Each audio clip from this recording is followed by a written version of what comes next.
Dr. Shefali, she is a professor coordinator, DM, Pediatric Neurology Program, faculty in charge, Center of Excellence, and advanced research on childhood neurodevelopment disorders. She is a chief child neurology division, Department of Pediatrics, and she's working as a consultant at All India Institute of Medical Sciences. So I hand over to Dr. Shefali. Can you allow me to share my screen? Yes, ma'am. Yes, ma'am. You have the access. You can share. Okay.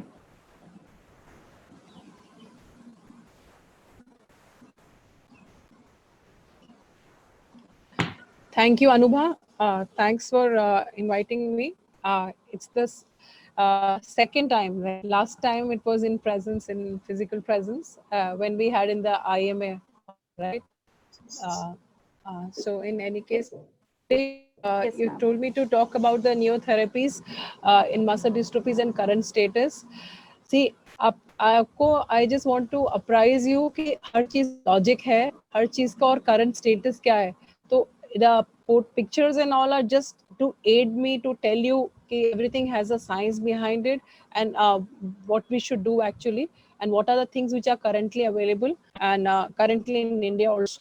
And still there will be some very important take home messages which remain unchanged for a time, which we ignore and neglect. In the last 32 years I've been in AIIMS, things have advanced a lot, but something which is a cornerstone still remains cornerstone. उसके बारे में भूलना नहीं है. Basically muscle डिस्ट्रोफीज जो आपने मुझे पूरा बताने को बोला है, पूरा का जो ओवरव्यू है, that is a heterogeneous group of disorders जो मोस्टली जेनेटिक होते हैं, जिसमें मसल वीकनेस प्रोग्रेसिव होती है. अभी रिसेंटली कुछ थेरेपीज आई हैं जिसके बारे में आपको बताऊंगी. हमें कभी भी जब सस्पेक्ट करते हैं कि किसी को वीकनेस हो रही है मसल्स की, फिर हमें देखना पड़ता है कि वो बढ़ रही है कि नहीं. कुछ ब्लड टेस्ट सीपी के करते हैं पहले, उस हिसाब से फिर देखते हैं कि क्या है. जिस एग्जामिनेशन में दिखता है ये मसल्स ग्रुप्स, ये मांसपेशियां इन्वॉल्व है, उससे हमारे को आइडिया मिलता है कि कौन सी मसल इन्वॉल्व है, तो कौन सी मसल डिस्ट्रोफी है. उसके बाद हम लोग अगर डीएमडी की तरह लगता है तो उसके हिसाब से हम उसकी टेस्टिंग करते हैं, अगर और नहीं तो दूसरे वाले जेनेटिक टेस्ट करते हैं डिपेंडिंग ऑन जो हमें फिनोटाइप लगता है. अभी जो हम बेसिकली सबको एल्यूड करेंगे तो कॉमनेस्ट डुशीन है, तो डुशीन के बारे में बात करेंगे. लिम्ब गर्डल मसल डिस्ट्रोफी क्योंकि आज उसका दिन है और वो उसके बाद भी कॉमन है, आफ्टर डीएमडी के बाद है. और बाकी वालों के बारे में जस्ट मेंशनिंग कि क्या क्या चल रहा है अभी. बेसिकली डीएमडी में आपको मैंने जैसे बताया कि सबसे कॉमन है ये मसल डिस्ट्रोफी. वो एक्स-लिंक्ड रिसेसिव होता है, जो क्या होता है कि मदर से आता है या कोई डिनोवो भी हो सकता है, लेकिन उसमें ये होता है कि वो उसको सिम्टम मदर को हो सकते हैं, सिम्टम ना हो. मोस्टली सिम्टम्स नहीं होते हैं, कई बार होते हैं थोड़ी बहुत वीकनेस, बट मोस्टली नहीं होती है. प्रोग्रेसिव वीकनेस होती है, कईयों में थोड़ी सी माइल्डली इंटेलेक्चुअल इम्पेयरमेंट हो सकती है. और काफ हाइपरट्रोफी जैसे आपको सब कुछ मालूम है. जो बेकर्स होता है वो उसका माइल्डर वेरिएंट होता है और बेसिकली एक स्पेक्ट्रम होता है, तो डुशेन ज्यादा ही फर्क होता है जो थोड़े छोटे बच्चों में आता है, और बेकर्स माइल्डर है और बीच में भी उसका ओवरलैप होता है. तो बेसिकली डिस्ट्रोफिन एक जो है जीन है, उसे जो है वो जो मसल का जो हमारे मेम्ब्रेन होती है उस पर बड़ा कॉम्प्लिकेटेड सा है डायग्राम बताने के लिए कि बहुत कॉम्प्लेक्स है.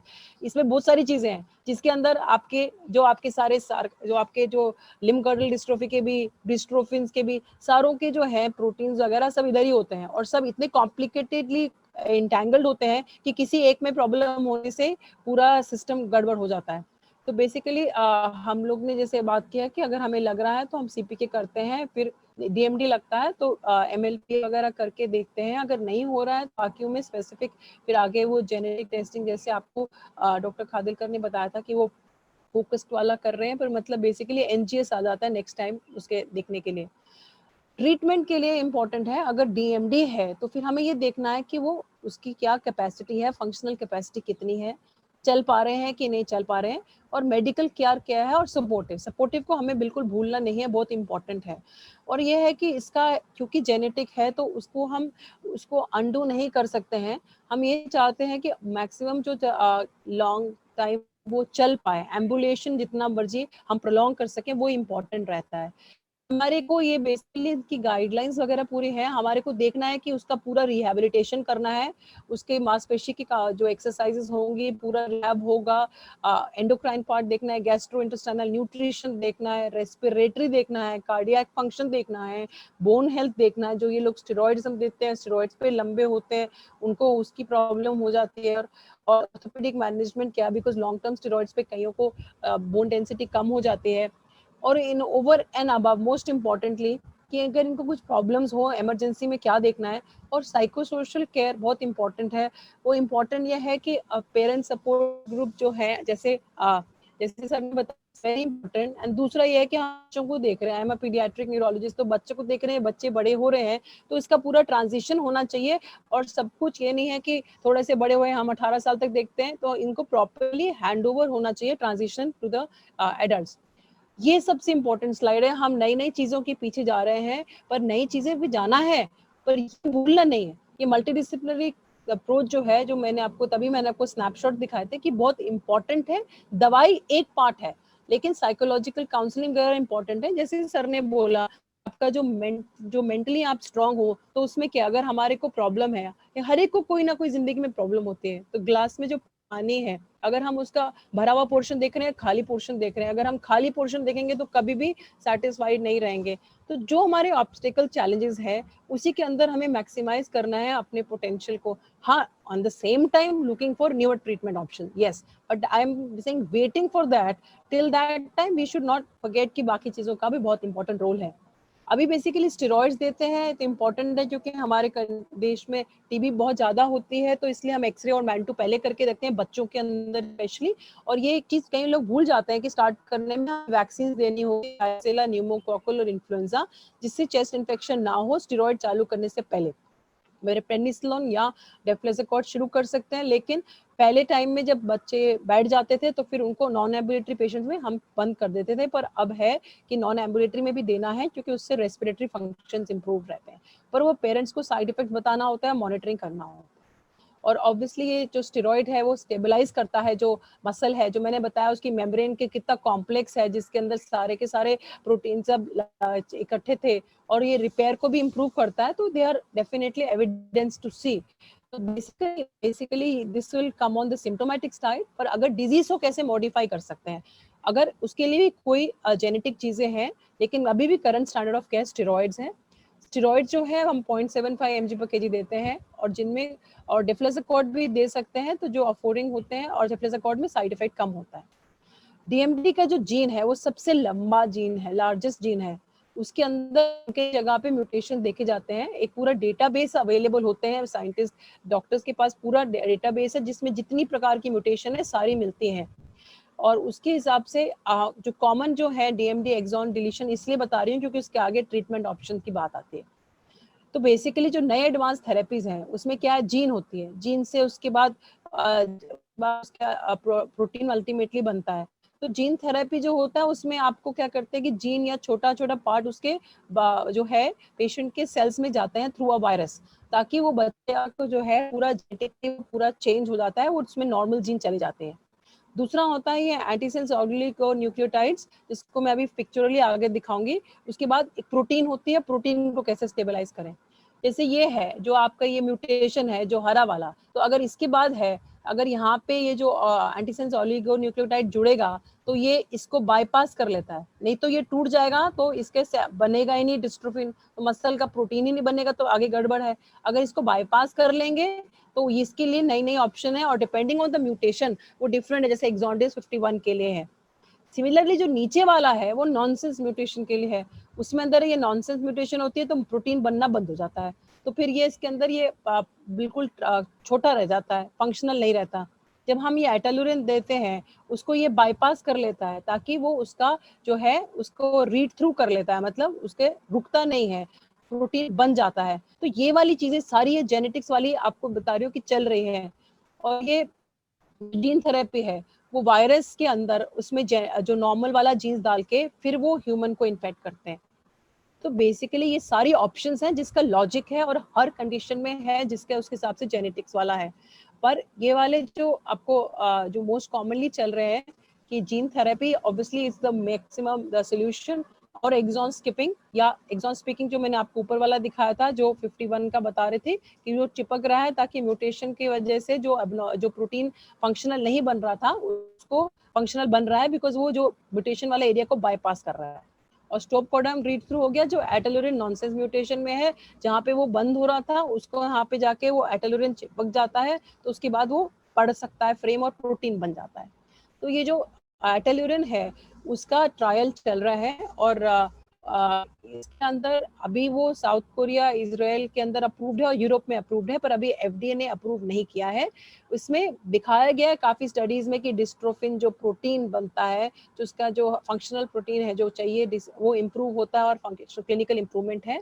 अभी ये स्टडी चल रही है पीटीसी थेरापेटिक्स की, उसका एनरोलमेंट अभी 30 सितंबर को आज के दिन ही खत्म हो रहा है। हम भी एक साइट है, काफी साइट्स हैं और इंडिया में हमारे 11 पेशेंट्स हैं, 11 पेशेंट इस दवाई पे हैं। जो एक्सॉन स्किपिंग का मैंने आपको दिखाया था वो सेम चीज, जब आपका ये 51 वाला आपका म्यूटेटेड है तो उसके बाद प्रोटीन बनेगा नहीं, लेकिन जो एटिलिप्रोसिन है वो यहाँ पे आके जुड़ जाती है तो उसका प्रोटीन सही बनने लगता है। तो जो एटिलिप्रोसिन है that is the first FDA approved medication जो सितंबर 19 2016 में थी, और वीकली डोज देते हैं, और उससे दिखाया है कि जो प्रोटीन की डेफिशिएंसी है वो इम्प्रूव होती है।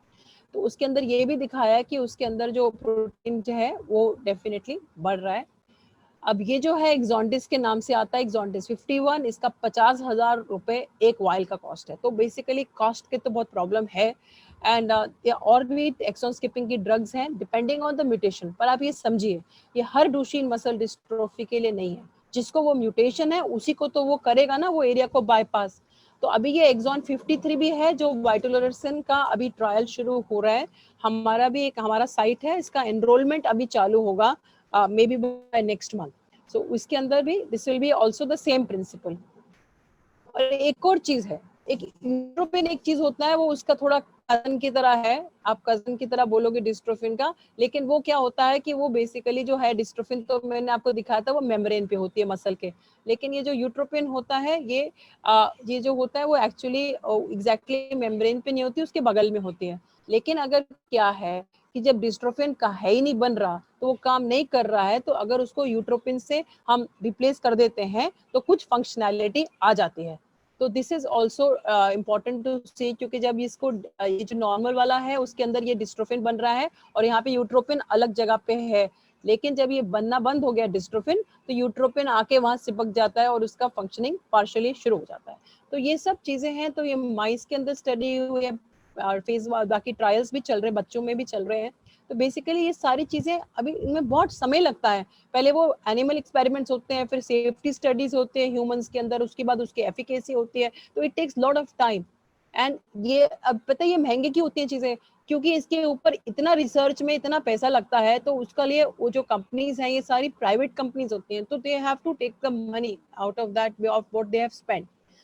और ये जो मसल है इसके अंदर डैमेज होने के लिए डिस्ट्रोफिन भी नहीं है, उसके बाद उसके अंदर कुछ और चीजें होती है, मेम्ब्रेन खराब हो जाती है, उसके अंदर कुछ कैल्शियम आता है, और ये काफी काफी पाथवे हैं जिसके हर पे कहीं पे भी एक्ट करने के लिए दवाइयां बनाई हुई हैं, कि वो सब दवाइयां सिम्टोमेटिक के लिए है, जिसके लिए तो they are not for life long, they will have to be given life long, और वो सिर्फ प्रिवेंट करेगा कि मसल डैमेज और ना हो।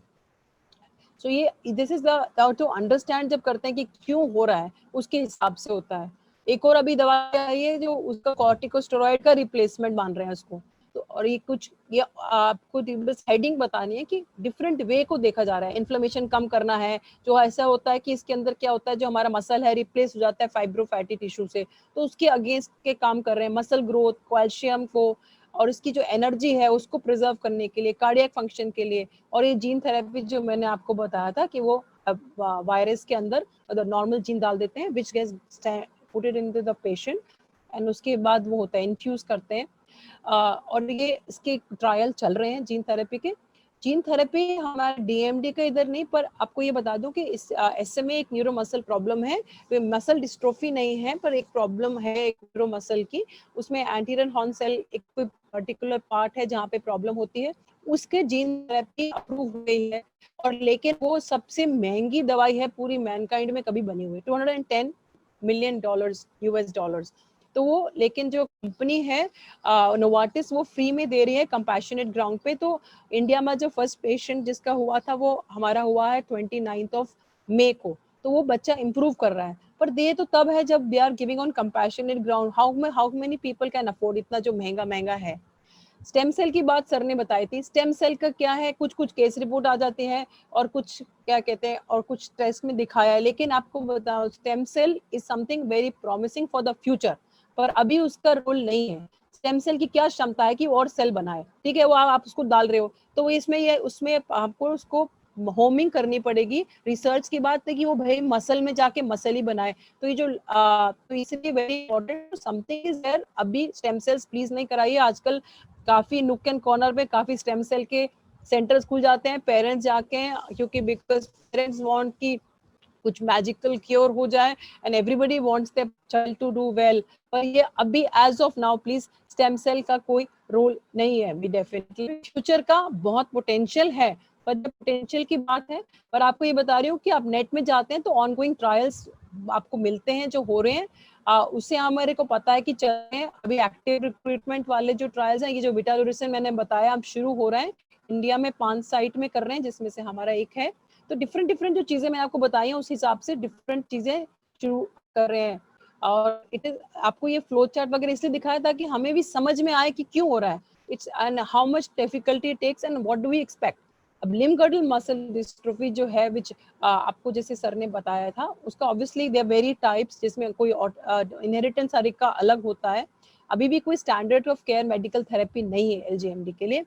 ये आपको इतना कॉम्प्लिकेटेड दिखाया है कि ये मसल मेम्ब्रेन में है, हर चीज में डिफरेंट डिफरेंट प्रोटीन है, वो डिफरेंट। देखो ये कैल्पिन का जो है, तो हर एक चीज का अलग अलग है, पर वो सेम मेम्ब्रेन कॉम्प्लेक्स में है, तो वो बहुत ही कॉम्प्लेक्स चीज है।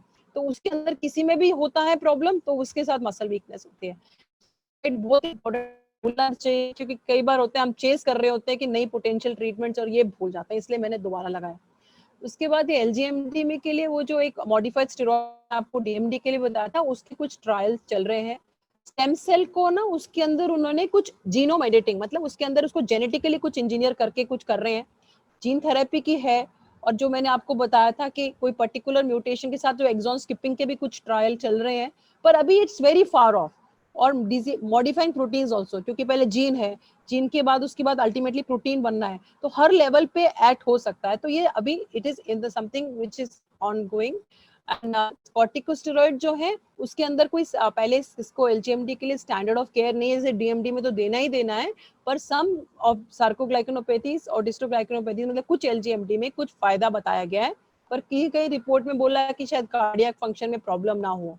तो it is important to understand. Deflazacort का एक ट्रायल चल रहा है अभी, जिसके अंदर वो रिक्रूट कर रहे हैं। तो different therapies are being tried. फिर अगेन वो जीन थेरेपी का भी चल रहा है, एक्सॉन स्किपिंग का भी चल रहा है। तो मैंने तभी आपको प्रिंसिपली वो आपको बताया था। तो ये सारे जीन थेरेपी के ट्रायल्स हैं जो बहुत अर्ली फेज में है। हमारे पास जब आएगा तो फेज 3 और उसके आगे के बाद में आएगा। ये फेज 1 एंड 2 के अभी चल रहे हैं। एम्ब्रीज ड्राइफस वाला भी है, उसके अंदर भी डिफरेंट जीन्स इन्वॉल्व होती हैं, जो जेनेटिक डिफेक्ट है उसके हिसाब से। इसके अंदर क्या होता है, लोगों को हाथ में फ्रैक्चर जल्दी हो जाते हैं, हार्ट में प्रॉब्लम हो सकती है। जो उसमें ज्यादा स्टडीज हैं उसका एलएमएनए वेरिएंट के है, जो एक पर्टिकुलर जीन है। तो हर एक चीज का हमारे को देखना है कि अंडरस्टैंडिंग है होनी चाहिए, कि डॉक्टर्स को ऑब्वियसली होनी चाहिए, रिसर्चर्स को, सारा कुछ उधर ही है और ऑन द मेम्ब्रेन। एंड उसकी डिफरेंट पाथवेज है और हर पाथवे को एड्रेस करा है। तो जो ट्रीटमेंट चल रहा है, ये जो पाथवे जो उन्होंने बताया है उसके हिसाब से चल रहा है। और एक्सॉन स्किपिंग का भी ट्रायल है, वो अभी भी दे विल बी, लेकिन very many years before things are actually going to be available. Facioscapular humeral dystrophy है, उसके अंदर फेस और शोल्डर्स होते हैं इफेक्टेड। इसका ये डिसऑर्डर जो है, ये इसका है कि ये जो D4Z4 रिपीट है, ये एक्सोम सीक्वेंसिंग में नहीं पकड़ में आते। तो ये ध्यान रखना चाहिए कि इसके अंदर अगर FSHD है तो उसका स्पेसिफिक ये टेस्ट करना पड़ता है, ये इसमें नहीं आता। इसकी भी जीन थेरेपी और वो जो ऑलिगोसेंस न्यूक्लियोटाइड मैंने बोला था जो स्किप कर लेता है नॉर्मल वाला एरिया, उसका भी ट्रायल चल रहे हैं, पर it's still very far off. So this is like हर चीज का अपना फ्लो चार्ट है, उसी हिसाब से हो रहा है। और जैसे ये वाला कोई एक दवाई शुरू करी है लोजामिपुर, उसके अंदर है कि एक पर्टिकुलर का प्रोटीन का बेनिफिटर है, जो उसके बाद उसका they have been proven to be beneficial. Myotonic muscle dystrophies है, वो बच्चों में भी हो सकती है, एडल्ट में भी हो सकती है, उसकी भी डिफरेंट टाइप्स हैं, उसमें भी एक्सॉन स्किपिंग वगैरह का है, बिसाइड्स गिविंग मैक्सिलिटिन फॉर जो मायोटोनिया के सिम्टम होते हैं। तो वो भी सारा कुछ, everything is based on the how the protein is there, what are genes involve. अब लास्टली कंजेनिटल मसल डिस्ट्रोफी के अंदर भी वो छोटे बच्चों में होता है, और उसके भी 3 मेजर पार्ट्स के होते हैं जिसकी जेनेटिक चीजें हैं, उसके हिसाब से ये मैंने जैसे बताया, वी हैव टू सी कि फ्लो में क्या है, और उसकी भी स्टडी कुछ चल रही है। इसमें जो है सपोर्टिव वाली स्टडी ज्यादा चली है, जिसमें एंटी अपोप्टिक मतलब एनी अपोप्टोट मतलब चीज है उसको डिस्ट्रॉय कर रहा है, उसको डिस्ट्रक्शन, मसल की डिस्ट्रक्शन के अगेंस्ट काम करने के लिए साइक्लोस्पोरिन का ट्रायल हुआ है और शो किया गया है।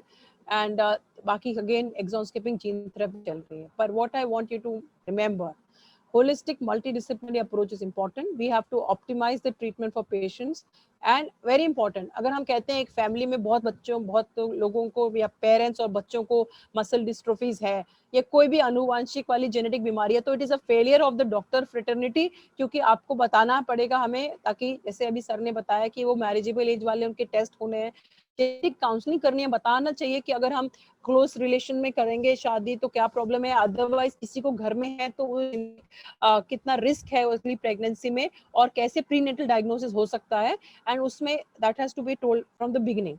And newer therapeutic options are there, and ये है कि एटलुरिन वाज अप्रूव्ड पहले जो है, लेकिन approved by Europe, not by FDA, लेकिन अभी उसका ट्रायल बस खत्म हो रहा है। एटिरेप्सिन जो था, जो बहुत महंगा 50,000 का एक वो है, वो अप्रूव्ड है। डेप्लाजिकॉर्ड अप्रूव्ड है। फिर एक ये जो 53 का और जो है 2, उनका भी अप्रूवल चल रहा है। एंड कॉस्ट देखो, cost is going to be for a 30 kg child for etelripsin is 5.5 crores per year, and ataluren is 1.5 से 2 crore per year for a 30 kg child. तो आप सोचो हम हिंदुस्तान में कौन है जो कि इसको अफोर्ड कर पाएगा without support. And I think it is very important know that we have to understand कि they are expensive and cost effective, but there are lot of things are promising and many trials are under way. We have to understand कि अगर कोई trial under way है तो उसमें हम register करें, और दूसरा कई कंपैशनेट ग्राउंड के लिए देते हैं, तो we have to be aware on the net and through the parent support groups, as Dr. Khadilkar very rightly said कि you should be affiliated to the international support groups and also be on the net and seeing कि क्या available है, so that those things can be taken care of. And I tell you, parent support groups and advocacy is very important. पहले it's very important for the government to be made to realize about support system. तभी वो rare disease का आ रहा है। Stem cell therapy अभी की स्थिति में नहीं है, फ्यूचर प्रॉमिस है। Very important to make the parents understand. तो ये पेरेंट इन्फॉर्मेशन मटेरियल हमने अपनी वेबसाइट में डाला हुआ है, उसमें ये डुशेन मसल डिस्ट्रोफी SMA वगैरह के लिए इंडियन इंग्लिश में, विच पेरेंट्स कैन सी। एंड इसी आपको बताऊंगी कि हमारा एक सेंटर ऑफ एक्सीलेंस जो है, उसके अंदर न्यूरो मसल डिजीज से और मसल डिस्ट्रोफी से रिलेटेड बता रही हूँ कि हमने रजिस्ट्री शुरू कर रहे हैं, जिसमें 10 से 12 और कंडीशंस हैं, इंक्लूडिंग न्यूरो मसल डिसऑर्डर। तो उसमें सारी मसल डिस्ट्रोफीज का रजिस्ट्री रहेगा। अभी एम से शुरू कर रहे हैं, फिर बाद में स्प्रेड करेंगे और रीजनल सेंटर्स में। और हमारा नेशनल नॉलेज सेंटर है, जिसमें हम लोग ने ई लर्निंग मॉड्यूल्स भी मसल डिस्ट्रोफी के बनाया। हमारी वेबसाइट में पूरा पेशेंट इन्फॉर्मेशन मटेरियल भी है सारा उसके के लिए।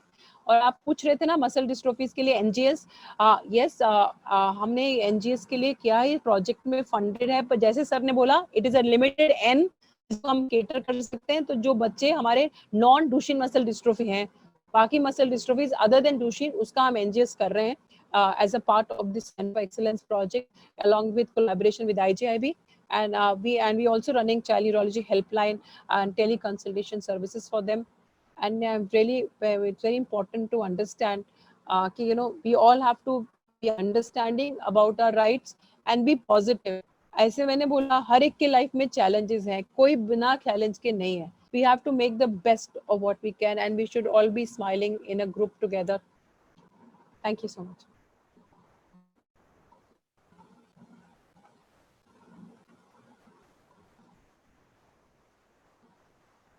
Thank you so much, Dr. Shefali. I have this too, Gertie, with me. That's so cute. Yeah. So that's good. I wanted to know that about the national registry that you were talking. So is it available on the website? Can we do it online? नहीं वो नहीं है, वो जो हम कर रहे हैं वो doctors will be doing, and in addition to this you know in addition to the registry what we are doing, एक आईसीएमआर का भी रजिस्ट्री है, वो रेयर डिजीज का वो भी बना रहे हैं, जिसमें भी हम पार्ट है, तो हमारा एक्चुअली डबल में जाएगा, लेकिन मतलब देयर इज दिस रजिस्ट्री जो है, this will be through driven through the investigate the person. तो अभी हमने But अपना यहाँ Dr. Vishnu is doing with this, right? Vishnu For LGMD, Dr. Vishnu is taking care for LGMD for the NMD clinic, right? In AIMS? नहीं नहीं Okay. Okay. I'm in charge of the clinic. Okay. Yeah. Child neuron. Yeah. Okay. Yeah. So, Okay. so for LGMD and all the muscle dystrophies and everything, I mean, in the neuromuscle clinic, we are seeing for all the muscle dystrophies, SMA, and even जो LGB वगैरह होता है ना, जो who come with the same problem. So we are running all of them, myasthenia gravis and all that. सबको हम इकट्ठा उसी में देखते हैं, polymyositis सब, पर muscle dystrophy सारा उसी में आता है. So I'm in charge of that. But मैंने LGMD का अलग से नहीं बनाया PIS, which probably will make now. Okay. Thank you so much. So one thing, so we are just like running little late with time. So one question that you can answer is about steroids. So people have a lot of queries regarding steroids. That one question is like, my kid is 6.6 years old. He is walking, but we did not start the steroids. When can we start them? So See, like हाँ नहीं, they have been studies to show कि जिनका less than 5 years की age में शुरू किया है, जब उनका शुरू किया before the worsening is started, तो उनका लॉन्गिविटी ऑफ वॉकिंग है, एम्बुलेशन है, वो बढ़ता है, एंड इवन कार्डियक फंक्शन में इंप्रूवमेंट होता है। और मैं बाद में जब ये बाद में नॉन एम्बुलेटरी होने के बाद भी we are continuing the for the muscle weakness के लिए, तो मसल वीकनेस के लिए जो है नॉन एम्बुलेटरी होते हैं, तो रेस्पिरेटरी और कार्डियक फंक्शन इंप्रूव करता है, तो हम स्टेरॉइड देते ही है, देना ही है।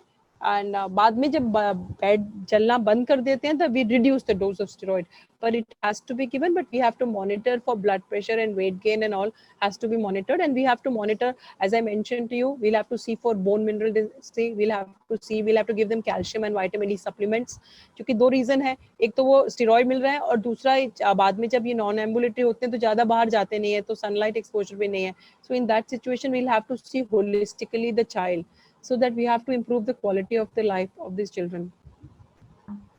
Thank you so much, Dr. Shefali. So we'll be closing this session before the break today, right now. Thank you so much for joining all the panelists. Thank you, my pleasure. Thank you so much, Dr. Gulati. It was really nice to hear you. Thank you. Yeah, thank you so much, my pleasure. Thank you. Bye, all the best. Thank you.